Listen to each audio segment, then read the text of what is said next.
cars on real roads, real fast. It's the Subaru Canadian Rally Championship on TSN.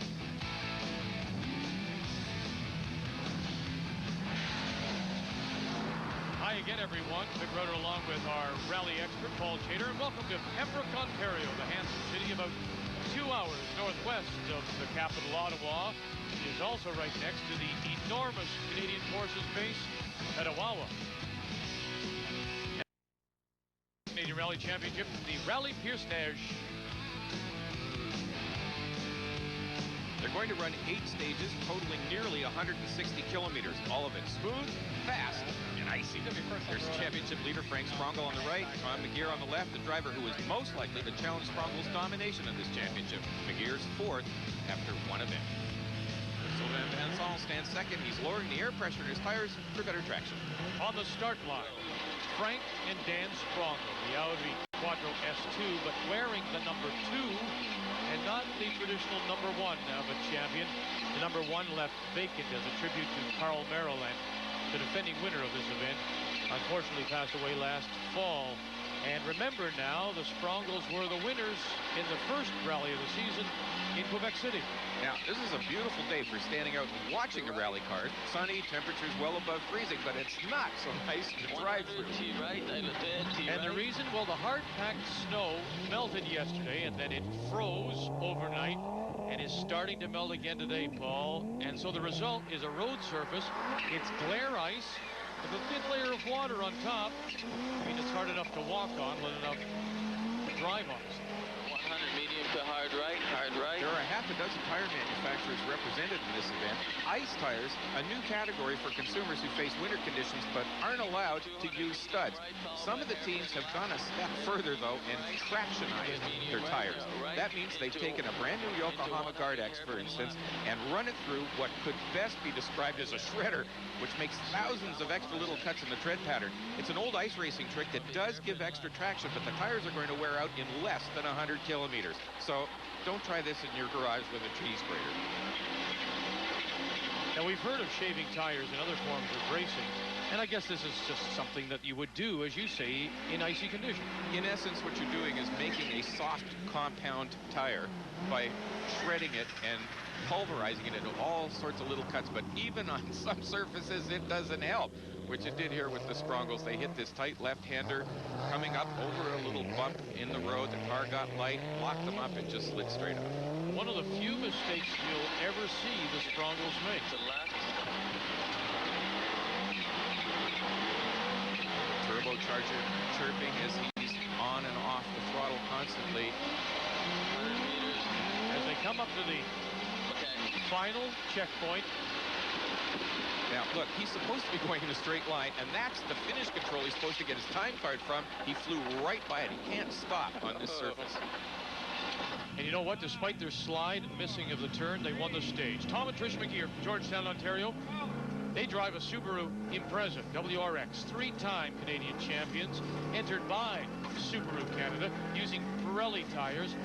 They were 4th in Quebec City after they had brake caliber problems, had dropped all the way back to 11th. Wonderful job, they finished 4th. And look at, you can just see, it's like there's a sheen of ice out there. And even on that long straight section after the start, you can see the cars just dancing back and forth. Tom's got it right on the ragged edge. The road is so slippery, and he's searching the whole time with the throttle and with the steering wheel to find some grip. You see the little sandy parts? Want to aim for those, at least get 2 wheels in them. It might set you up better for the corner. You might find some grip. Yeah, I would think that you almost throw away the line in any turns now. You're looking, as he is here, he takes the inside trying to fight a little snow. Yeah, that's good soft snow on the inside. It has better grip than what he's currently driving on. Now, Trish is telling him a hard right, but he's hard right at the moment, just hanging on to that big slide. That cost him some time.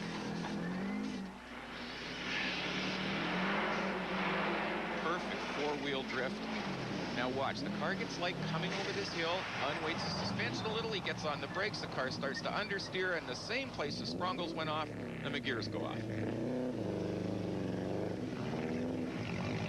And as you say, this kind of thing costs you time.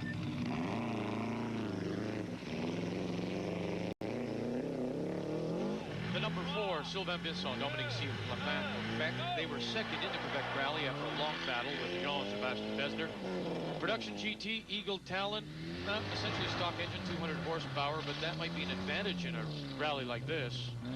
Actually, the less horsepower is an advantage. However, when you're on clear ice, it doesn't matter how much horsepower you have if you don't have the grip to the road.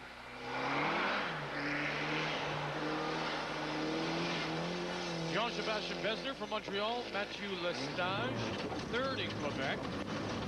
Open class, Eagle Talon, four-wheel drive, but even with four-wheel, you're not stopping. Well, in rallies like this, there are only two kinds of drivers, those who have gone off the road and those who will, and everyone went off the road. Jean-Marc Alcaraz, Cindy Derby, another four-wheel drive. You would think usually they're very competitive. Come on. As we have our stuff timer on, and it's all about losing time. One of the favorites who didn't crash on this first stage, Yves Barbe and Bégier Lacroix, open class Eagle Talon, took it very easy and posted the 6th quickest time. Marion Sandra-Lefray from Cornwall, Ontario, Eagle Talon, again open class, 400 horsepower. They never take it easy. Meanwhile, the stuff timer keeps ticking away for Vincent. Dig, dig, dig. And the spectators are helping, but look, they can barely stand up straight on this slippery road. Yeah, this is Vincent's main rival, Jean-Marc Alcaraz, digging out with the help of the spectators. Now, here's a guy who prays for conditions like these. Jonathan Nichols races in Group 2. It's a Volkswagen. He's on ice all the time, only two-wheel drive. But you know what? In conditions like this, it puts him up among the leaders. And Nichols admits that all-wheel drive will beat him in deep snow and accelerating. But his lightweight Golf has an advantage under braking and quick changes in direction in conditions similar to this. Finally, Jean-Marc Alcaraz leaves after being stuck for 2 minutes and 48 seconds. That'll drop him back to 18th overall.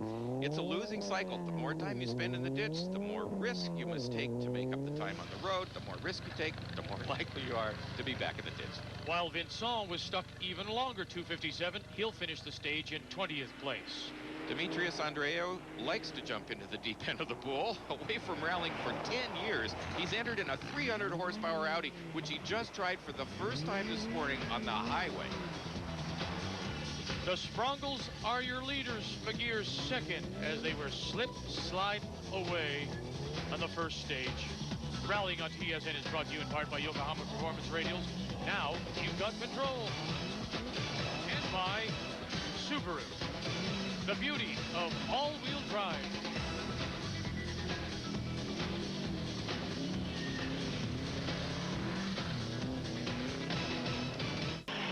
Welcome back as we see the McGeers, Tom and Trish in their Subaru, currently in second place. Paul, they're falling back from the leaders, the Sprongls, but they're pulling away from Nichols, Lefray, and Townsend in their battle for third. So comfortably in second, Tom and Trish McGeer. Now, the road's deceptive. It looks like they've got more grip. We can see some of the dirt coming up through the ice and snow, but on the sunny side of the road, the snow is kind of soft and mushy. On the shady side, like the entrance to that turn, it's still ice and very slippery. So you want to be on the sunny side of the street. As we go with the leaders, Frank and Dan, on the very same stage. Difficult too, because you really do have to pussyfoot around it, looking for spots. Watch how he pussyfoots on these pedals versus the big, bold hand movements on the steering wheel back and forth. Opens into left. Back to the left, pushing that tight. Now, you notice he's using the clutch all the time. In some rally cars in the past, we've seen drivers shifting up and down without using the clutch, but that's when they've got a full racing crash box. The Sprongls have a full synchro mesh in their vehicle, so he's actually using the clutch. The right opens. Braking with his left foot gently to set the car up. Into right.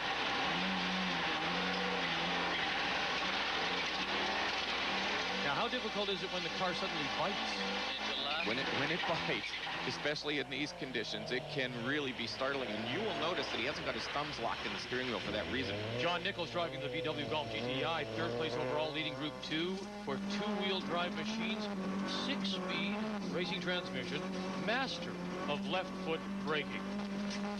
Using the brake and the throttle pedals at the same time to steer the car. Although he doesn't know it yet, he's having a problem with the adjustable brake bias valve. To drive a front drive car this way requires brake bias to be shifted toward the back so the rears will lock up first, kicking the tail out. The valve on Nichols' car has come loose and he's getting 100% of the braking action on the rear wheels only. It's like pulling on the handbrake full out every time he goes into a turn.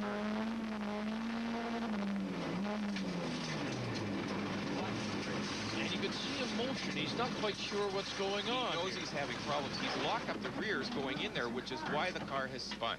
Now he's going to get some help from the spectators to dig him out. As the stuff camera, as the stuff clock goes on. Now look at this. Locked up solid as he went into the bank. That was a case where he tried to get the car sideways a little bit, touched the brakes because all the brake bias is on the rear, just locked them up and the car swapped ends. So up to 30 seconds, and with help from the spectators, he's on his way again. So remember, he loses 30 right there on that spin as he puts the back end into the bank. Next car, Keith Townsend's four-wheel drive Toyota, started the stage trailing Nichols by 50 in that three-way fight for third place. Now, if Townsend can catch Nichols on this stage, and remember the stage is 25K, he could move into third place. But look at the problems he's having as well. He went into that corner, got it badly understeered, plowing off the edge, but he wasn't going fast enough to stuff it into the bank. Oh, just up ahead, you can see. That's Nichols up front after his spin, and Townsend's got the bit between his teeth now. Oh, look at the rear wheels locking up, and another spin. Done it to him again. That's what the problem is. And as Nichols looks out the front, here he sees Townsend in that Toyota coming right at him, and the Toyota goes right by. And again, the clock for lost time starts for Nichols as he gets it righted. Now the chase is on. And he lost 13 seconds with that little excursion. In an endurance sport like rallying, a successful driver has to know when to play it safe and when to push it hard. On this stage, Townsend was flying. He was spurred on by the thought of catching Nichols.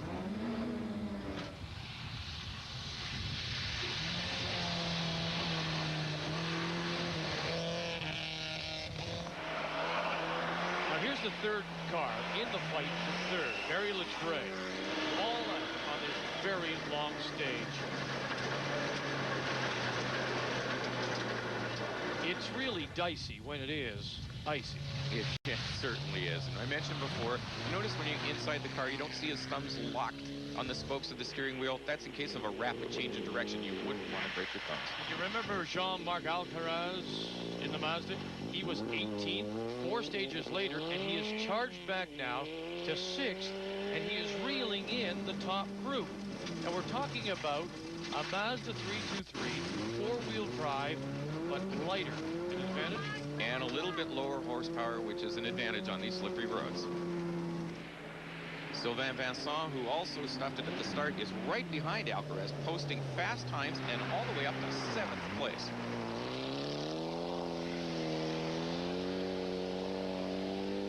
And again, it's the kind of car and the kind of power. Power to weight ratio, an advantage. It really is, especially on roads that are this twisty and where the conditions are uncertain. Sometimes you've got some grip going into a turn. With just dirt like this, it can suddenly change to ice. The Latreille's coming up to the finish line, knowing that they are in a battle for third place. Finish control, through it. They finished the stage and rolled it right over. Why was that left in there? He's concerned there was a left turn after the finish control not marked in their route book. As they try and replace the windshield and get him going again, Barry and Sandra Latreille. And they were obviously very surprised by that quick left after the finish. The long and the short, it was an unmarked corner at the finish. The road went 9-degree left. We came over it flat out in 5th gear. Didn't know it went left. We hooked the snowbank and rolled somewhere between 3 and 5 times. Barry Latreille, who has to be Canadian Auto Body Man of the Year, and they thank you for all the business, Barry. The Latreilles are 5th on the board, but they are now out of the rally, which means Barb takes their spot as we return on TSN. Welcome back to Canadian Forces Base, Petawawas. The Sprongls continue to lead. Everything else, though, behind them, well, this is absolutely wild. The warm weather is melting the ice, and here and there, the gravel's starting to show through. Just one stage after the Latreilles were eliminated, the McGeers, comfortably in second place, approached the same T left on the bridge. T left on the bridge where Nichols had previously crashed. He's coming up on it. Hard on the brakes. Oh, sliding way too much. Oh, handbrake! Nope. The handbrake's not going to save it from going on its roof. And over they go, and still upside down. Roll it over! Roll it over! Roll it over! Roll it over! Now, from the driver's point of view, it looks like gravel in the braking zone, but there's a thin layer of black ice. The car didn't go off very hard, but it bounced off the snowbank. John Nichols had already punched a Subaru-sized hole in it, and they went right through. Now the stuff clock starts, and already at 2 minutes. Now here comes Townsend, and really he can't believe his luck. One stage ago, Paul, he was 5th. Then Nichols spun, the Latreilles crashed, and now McGeer, Townsend and Wood are in second place. It's pretty heady stuff for them. They don't see themselves up there in the stratosphere very often. And their four-wheel drive Toyota, he is not pushing it that hard. That's a very conservative approach to that corner. Meanwhile, back at the Subaru, the spectators have heaved the McGeers back onto the road. Problem, though, we've got 2 flat tires. Somebody sees an Impreza parked over there. Why don't we borrow the wheels? Approaching 13.5 minutes. So they've dropped back to 16th place, out of the points, and all hope of winning is gone. Second place, Keith Townsend and Ross Wood. Their luck runs out, however. They spent 4 minutes in a snowbank, which dropped them back down the order. Now we'll see what happened. Coming in, slide, can't make the turn. Sideways off into the ditch. They got the left side wheels stuck. So with them stuck in the snowbank, well, second place now belongs to the comeback kid, Jean-Marc Alcaraz. Now, new wheels on the Subaru, and the McGeers continue 2 more long stages, 45 kilometers to the service area. Trish's window is gone. Tom can hardly see out the shattered windshield, but the car's actually running all right. So right over crest, danger bridge. It's only a danger if you can see it. Yeah, it's an old rally axiom. Now, the next service is only 10 minutes long, Paul. No time to put a new windshield in, so the official Subaru entry is out, leaving just 3 private drivers to represent the series sponsor. Alcaraz must retire 2. Co-driver Sidney Turvey, too ill to continue. So at a time like this, there's only one thing to do, and that's tango. Olé!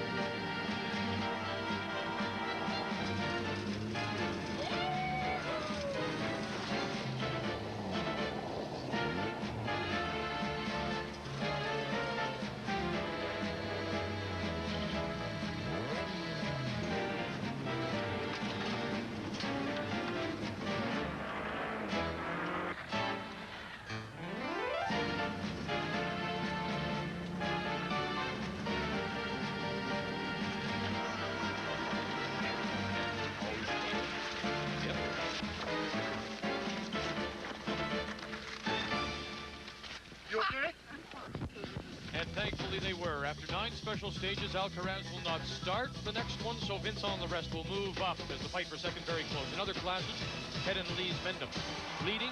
They go on to win Production Sports, their Nissan Sentra. Well, Mark Crotchet, his old 3-cylinder Justy cost him $250.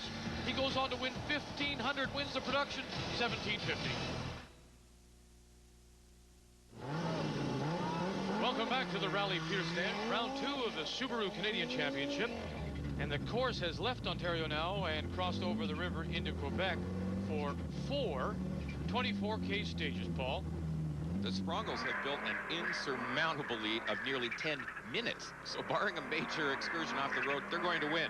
Second place is a bit more complicated. After 8 stages, the order behind Sprongl, Alcaraz, Barb, Vincent, Nichols, Havis, and Townsend. Alcaraz finished stage 9 in second, but had to withdraw.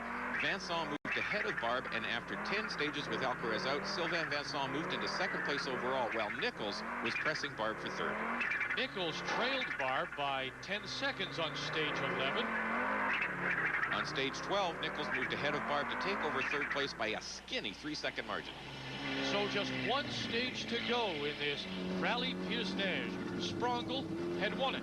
Vincent comfortably in second. The pressure is on Yves Barb starting this final stage. He is 4th. So this is what has to happen. He has to beat Nichols and the VW by more than 3 seconds to take the podium. At the final checkpoint, Barb knows he's driven well, but will it be fast enough? John Nichols is still out on the stage. So it's nail-biting time for Barb as Nichols and that VW negotiate their way around. And he's pushing really hard. Will he be able to hold on? It's only when the teams arrive at the final service area that the co-drivers can compare the times. Barb and Lacroix finished ahead of Nichols and Koch by 13 seconds to finish third, but it was the Sprongls who won again. The rally was great. The conditions were very treacherous. The tires, the Yokohama tires were phenomenal. They kept us definitely the winning edge. The Sprongls on top of the final board, not a surprise, but congratulations to Vincent and Cyr. 2 straight second-place finishes.